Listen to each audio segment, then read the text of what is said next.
Bonjour, vous êtes sur Made in Lai Agriculture. Nous sommes aujourd'hui en présence d'Adélaïde qui vient nous présenter son premier roman, I Rest in Sleep.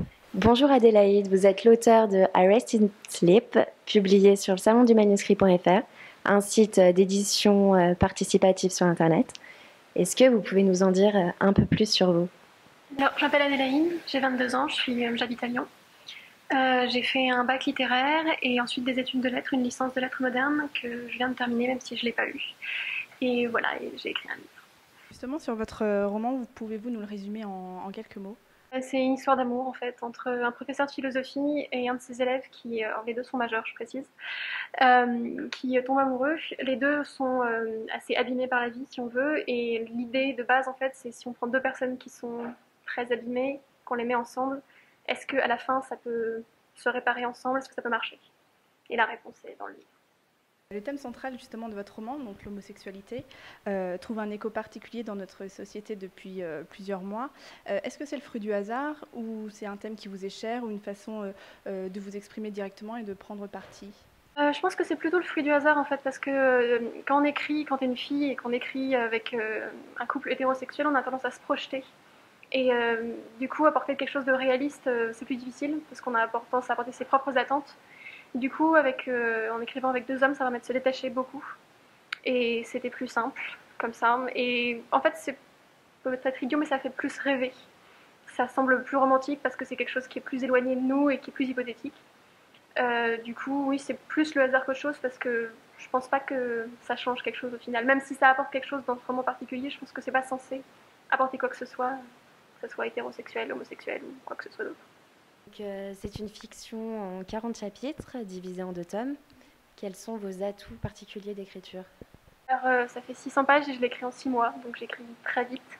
J'écris tout le temps, je suis extrêmement prolixe. Et c'est assez basique, mais j'ai beaucoup, beaucoup d'imagination. Par contre, je n'ai absolument aucune orthographe, donc ça rentre pas dans mes atouts. Qu'est-ce qui vous a donné envie d'écrire ce livre? La base de l'histoire, hein, vraiment la base, la relation professeur-élève, c'est quelque chose que j'ai commencé à écrire et à inventer avec une amie. Et finalement, ça ne s'est pas fait. Et moi, l'histoire me plaisait, donc j'ai continué à l'écrire. Et finalement, de ce tout petit truc qu'on avait fait ensemble, c'est devenu un énorme roman que j'ai écrit complètement tout seul. D'accord. Et est-ce qu'il y a des auteurs, des acteurs, un genre de musique qui vous inspire? On m'a dit que ça ressemblait beaucoup à mon roman préféré, à Jane Eyre, avec l'histoire d'amour, avec la différence d'âge et beaucoup de choses, donc je pense que ça rentre là-dedans. Euh, Après, les auteurs préférés, je ne sais pas s'ils m'ont inspiré, mais je pense, parce que c'est ce que je lis en permanence, c'est J.K. Rowling et Daniel Pennac. Et en genre de musique, j'écoute quasiment que de la pop commerciale, donc pas particulièrement, mais je vais quand même citer Ed Sheeran, que j'écoute à peu près tout le temps en écrivant. Comment avez-vous connu le salon du manuscrit? Qu'est-ce qui vous a plu dans cette maison d'édition? Alors c'est ma mère qui en a entendu parler en lisant Télérama, et comme elle savait que j'étais en train d'écrire un énorme roman et que je publiais sur internet, elle m'en a parlé. Et c'est vrai que j'ai déjà essayé d'envoyer quand j'étais plus jeune des romans que j'avais écrits à des maisons d'édition. Et en général, il n'y a pas de réponse du tout. Alors qu'il n'y a même pas de réponse type, il n'y a vraiment rien. Et là, il y allait y avoir quelque chose forcément, même si c'était pas forcément positif. Il y avait quelqu'un en face qui avait l'air vrai en fait. Ça semblait à échelle humaine en fait, parce que bah, c'était à Lyon. C'était un site plus petit, il n'y avait pas beaucoup de gens dessus, il n'était pas là depuis longtemps, donc oui, c'était à échelle humaine, ça, c'était plus agréable.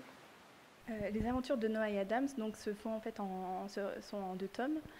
Si le premier tome justement parvient en librairie, est-ce que vous vous lancez d'emblée avec le deuxième tome, avec le salon du manuscrit, dans les souscriptions pour une sortie aussi en librairie? Bah, disons que ça a pas été écrit en deux tomes en fait, ça a été écrit en un seul énorme truc et on l'a divisé en deux parce que ça fait 600 pages donc c'était trop long. Donc oui, je vais me lancer directement ensuite dans la suite quoi. Parce que c'est la suite directe, c'est même si bon j'ai de la chance parce que ça coupait particulièrement bien. Il y a vraiment une avancée entre les deux mais c'est la suite directe donc oui. Vous avez ouvert un blog fin 2013 pour partager cette histoire sous forme de chronique. Vous avez tissé un lien très fort avec vos lecteurs. Est-ce que vous pouvez nous en dire un petit peu plus? Alors au début c'était des histoires très courtes qu'on me demandait un peu de raconter parce que bah, j'écrivais assez bien ce genre d'histoire. J'en ai écrit une, deux, au final j'en ai écrit 25. Et alors c'était pas une histoire complète, c'était des fragments d'histoire qui n'allaient pas vraiment ensemble. Et comme ça plaisait beaucoup aux gens et que déjà j'avais pas mal de gens qui les suivaient et qui m'en parlaient, je me suis dit que j'allais me lancer dans écrire une vraie histoire continue. Du coup, j'ai écrit le début d'I Rest in Sleep et 6 mois plus tard, il y avait 45 chapitres.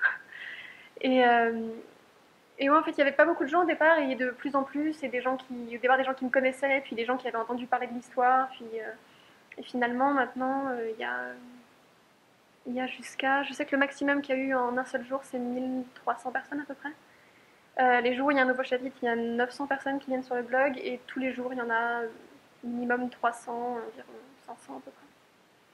C'est des gens qui soutiennent. Alors c'est vrai que c'est des adolescents qui ont peut-être plus tendance à être là-dedans, à être très excités par ce genre de choses, mais il y a beaucoup de soutien. À chaque article, à chaque chapitre, il y a peut-être 300, alors je ne sais pas ce que c'est, je crois que c'est des j'aime. Il y a 100 personnes qui laissent des commentaires, il y a beaucoup de choses comme ça.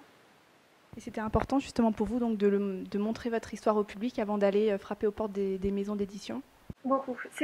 D'ailleurs, s'il n'y avait pas eu un lectorat comme ça, je sais que je ne l'aurais pas écrit en entier. Je me serais arrêtée avant la fin, j'aurais pas pu écrire quelque chose qui était aussi volumineux tout simplement. Parce que comme c'est publié en fait un chapitre par semaine, d'ailleurs au départ c'était dès que j'avais fini d'écrire je postais, et les gens demandaient toujours plus vite, plus long, que ça ne s'arrête jamais, ce qui fait que c'est moi qui ai imposé un par semaine, parce que sinon j'étais un peu en overdose d'écriture.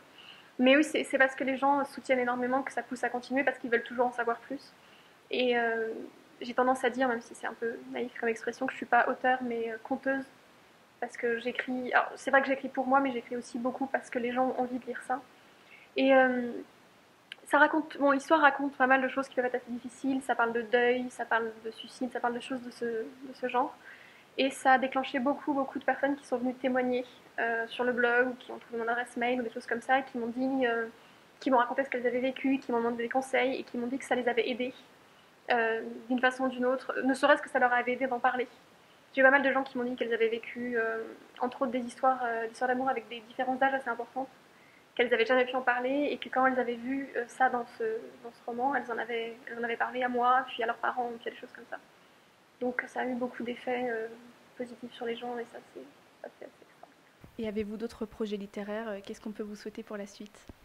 En fait, j'ai voulu faire une pause entre, comme ça faisait voilà, un énorme, c'était 6 mois, c'est très long, j'ai voulu faire une pause entre le moment où je finissais de l'écrire et le moment où je le reprenais pour le corriger.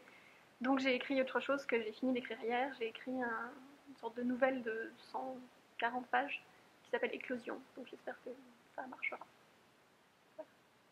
Merci Adélaïde. Je vous souhaite en tout cas.